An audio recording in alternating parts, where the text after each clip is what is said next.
Hey guys, so my appointment is in like less than 4 days. I got my new stand, no hands. I got my new stand. I haven't found a proper place to start my recording now that I have my stand, but I will soon. This is just like my first time trying it, with the stand. I just wanted to talk about things that have been bothering me. I've been looking at metoidioplasties and stuff like that. I'm really considering that when I start. Phalloplasty just seems like too much of a major surgery at the moment. Um, there's just some things like I see people who get like the top surgeries and they have the keyhole surgery done and it looks flawless, and I really wanted to get that done because I was really concerned about the scars that the top surgery were going to leave me. I've been designing tattoos for my chest area to distract or cover that spot. I know you can't tattoo directly on scarring because it can bleed out and become muddy. I do have a couple tattoos already, so I already know how it goes. Depending on how bad the scars are, I'll have different variations of what I want done. I was very disappointed to hear that, people who can get the keyhole surgery done have to be at least under an A cup. If you're over an A cup, you cannot have the surgery done, or if you have no elasticity in your skin, and they can't do it. That kind of upset me. And then I looked at prices and I was looking at surgeons, and I found one in Florida. Apparently he's really good at what he does, but he doesn't accept any insurance at all, and pretty much I started panicking, and my fiance was saying, make a GoFundMe for your top surgery, and I'm like, I don't know when I'm gonna do it, I don't know how much it's gonna be. I'm stressing out about affording my testosterone shots because I have no money, I have no income. I have an anxiety disorder, so I applied last summer, for disability, because I cannot work right now. I have way too much going on anxiety-wise. So they appealed me, and they actually denied me, so I've been doing an appeal, and I've filled out 3 stacks of paperwork so far for this appeal process. So I'm worried that I'm not going to have the money when the time comes for my shots, and it's stressing me out. I started getting really bad dysphoria, and I had a breakdown when I was looking up the top surgeries. I'm trying to stay positive with the scarring. The surgeon explained that everybody's genetics and the way they heal is differently, so your scars might not look as bad as someone else's scars, or it could be the other way around. And I used to have a past of self-harm with myself.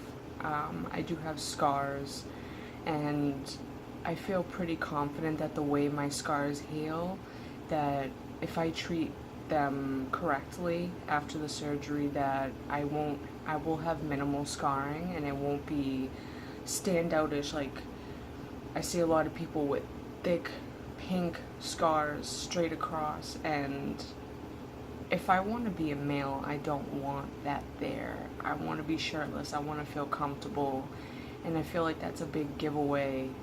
When you see the scars, you automatically know what that is. For most people, especially females, would know. I'm sure some men might know, I don't know. But as for me, I don't want to have scarring all over there, but I think I'm pretty confident that I will heal okay. My scars usually over time turn completely white, and it just shows like an indent of where the scar is. but it's not standoutish because my entire arm is completely covered and you can't even tell unless you look really, really close. But from my wrist all the way down to here is completely covered in scars. If I twist my arm, sometimes they puff up, but I don't have any keloid scars, which are the thick, puffy scars that you get from deep, deep cuts. I've had deep cuts, I've had shallow cuts, I've had all types of cuts, and they all healed the same way. So I'm feeling confident that as long as I properly take care of the incisions after surgery, they will be nearly invisible. They'd be nearly visible, whatever. You would barely be able to see them. So I had a bit of a breakdown because this one person said that they don't even accept insurance and that it will go all the way up to it could go up to $10,000, and that's scary, and the thought of top surgery for me is scary. I just had a really bad breakdown after that, and my fiance said, I knew it was a bad idea for you to look this up so early, and I have to say I feel very lucky because not a lot of people have the support that I do. I feel bad sometimes when I talk about the support system that I have with other trans people, because sometimes I don't know what their situation is. Sometimes they don't have the support that I do, and I'm sure they wish that they did, because I see a lot of people mentally affected by the fact that their family don't want anything to do with them because they transitioned. But for me and my family, my fiance is more than supportive, more than I needed. My family all knew about it through my mother. They're all fine with it. They're not surprised at all when she said it. They're like, really? You didn't know? Like, no shit. The way, look at her. You can tell. But, so everybody's pretty supportive. My mother is a little strange about it. She's accepting of it, but I can tell it's awkward for her because I'm her only child, and, she had a little bit of a hard time accepting when I first came out the closet as gay, as a lesbian. So, but she's gotten over that, and she's been pro-gay marriage and, all that stuff. But now when she talks to people about my transition, she tells people, she's having issues with her gender really bad, and that's why she hasn't been around lately, and she hasn't been talking to people and stuff like that, and she's been in a grumpy mood, and whatever the case may be, however she phrases stuff, she's always over dramatic about things. But I can be too, so pretty much the way she talks about it is, they say, oh, and the dressing up doesn't help, and she says, no, she wants to do the change, dun dun dun, it's the change. So, I know she's awkwarded about it, and when she talks to me now, she doesn't say the same things as she used to, like, oh, my beautiful daughter, my baby, my this, my that. She says, my beautiful child, Cris. Like, she's trying to find the right words to describe me that feel comfortable for her. I know it's awkward for her, and I feel bad, and it makes me feel awkward because I'm living in the same place as her. I live with her, so things are going to start changing soon. My appointment is next Monday, and today is Thursday, so I've been having a lot of nightmares and anxiety flare-ups in the middle of the day coming out of nowhere, and just creeps me out. I'm really anxious, but anticipating in a good way this appointment. It's just doing a lot of damage to my body right now. But once I have that first appointment, I think things will start getting better. I just wanted to also bring up a good little exercise that I found for your vocal cords. I've seen a lot of videos of pre-T people trying to naturally lower their voice before testosterone, which is possible through vocal exercises. And there's a couple that I found, and I've been doing them every day. I don't know if there is any physical difference. It's only been like a couple days. It takes months even for you to notice a change. So it may be pointless that I'm even doing this, but maybe if I continue to do this while on T, my voice will drop even more or quicker or whatever. But there are different exercises you can do. There's two that I heard of so far that seem legit, like it would work. I've been doing one faithfully every day for a couple minutes. I will do it maybe once or twice a day, which is you have to have a good breathing pattern first from the diaphragm and then expand your rib cage. Belly breathing is the best breathing you can do. It will give you the most air in your lungs when you're breathing. So belly breathing for anxiety patients is the best. Belly breathing in general is good for anybody. It lowers your heart rate. It actually calms your nerves. Breathing in through the nose, out of the mouth helps with the anxiety, but we're not talking about anxiety, we're talking about our throat. So let's talk about the throat. Always have water on you when you're doing these exercises, because you are going to start straining your vocal cords, but you don't want to strain them so much that you're going to make them hurt. You're going to be messing around with them and stretching them out and slowly gauging your vocal cords to be able to speak deeper. So keep your chin straight, your head straight, and relax your throat, because a lot of people talk with their throat. You'll know when they talk with their throat because their Adam's apple or larynx, which is the voice box, moves up and down, which shows that you are regulating the tone of your voice. You want it to be completely relaxed and hum until you feel the vibration in this area is when you know that it's relaxed and you're breathing, you're doing this humming noise from your diaphragm or your chest and not your throat. And you just find the right placement. Just keep on doing the lowest that you can go without breaking that point and going below where it either cracks or it hurts physically. You'll feel it hurt your throat. You want to go low where it's comfortable, the lowest you can go before it becomes uncomfortable. And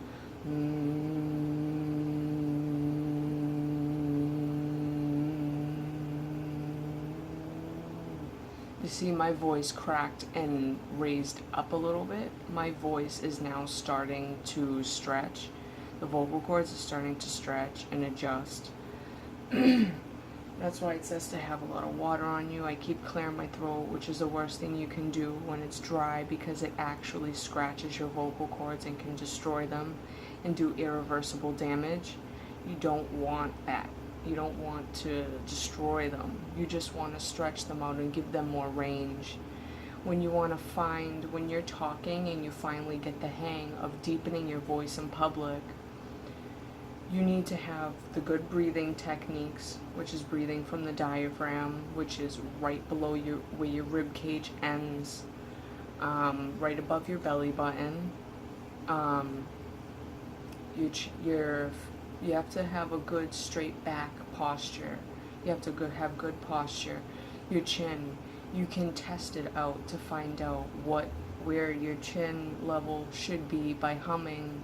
And when the humming is at a fluid, straight, not like or cracky or shaky, when it's a perfect straight line across.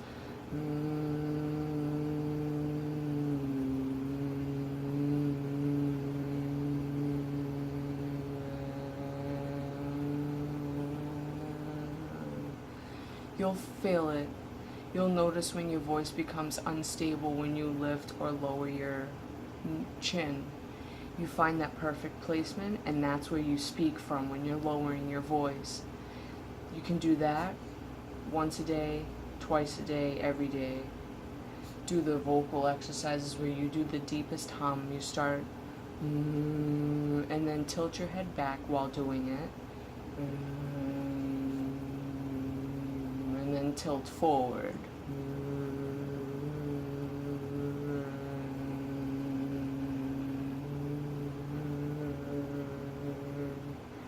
That usually helps with strengthening. Not strengthening per se, but stretching when you're going back and you're doing the humming. It's stretching your vocal cords and you're deepening it, and eventually you'll be able to go lower and lower. It's like gauging your ears. Pretty much, you're gauging your vocal cords to be able to get lower and lower. You're training your voice. I haven't tried to physically lower my voice, but I'm gonna attempt to. Alright.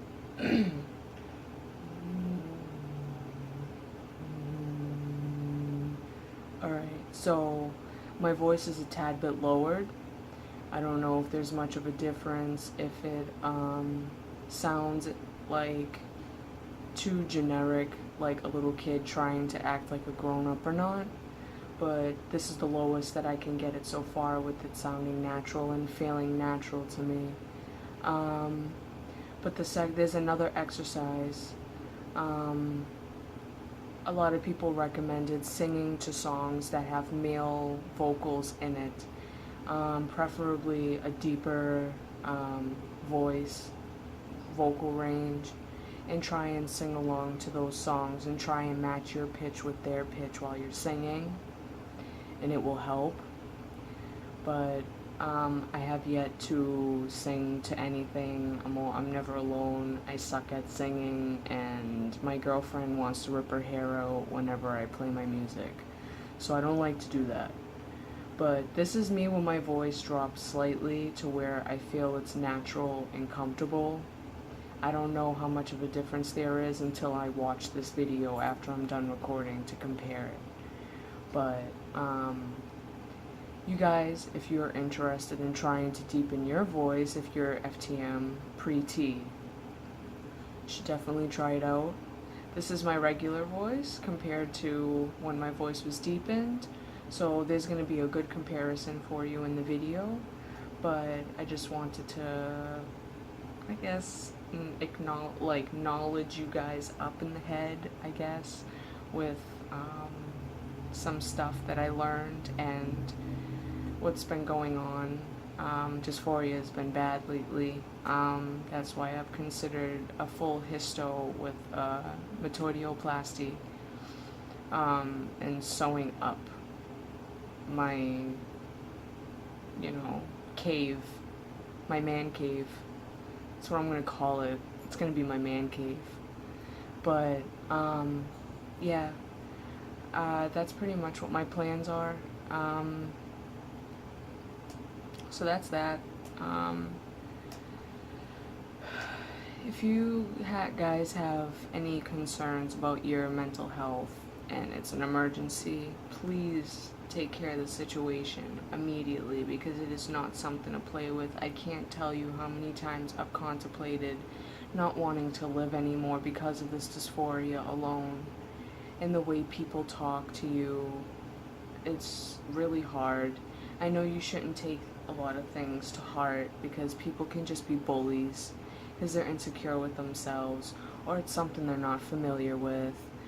So I want you guys to take care of yourselves mentally, and honestly, taking care of yourselves physically will help a lot too, because my exercises have helped a lot. Not taken them away, but has made it a little bit easier and a little better for me. Feeling more confident. With my anxiety, I don't feel very safe outside. Now that I've been jogging, I feel a little bit more safer, because I know not a lot of people will jog every week for 30 minutes or more. So I know a majority of the population, at least in my neighborhood, I would outrun them in a second if they tried to attack me. So I know I'm safe. I'll just start jogging. Eventually they're gonna have to stop. I can jog for 30 minutes straight without a break or slowing down. So that's a good sign from jogging so much, is that I accomplished that at least. I'm hoping by the next video that either it will be my first appointment, or also I'll have a better place to record. Right now my fiance has her therapist downstairs, so it's really awkward. I don't know if they can hear me or not. It's really personal stuff. But regardless, I love you guys. Learn to love yourselves, and I'm hoping to come back with a new video that is more exciting very soon.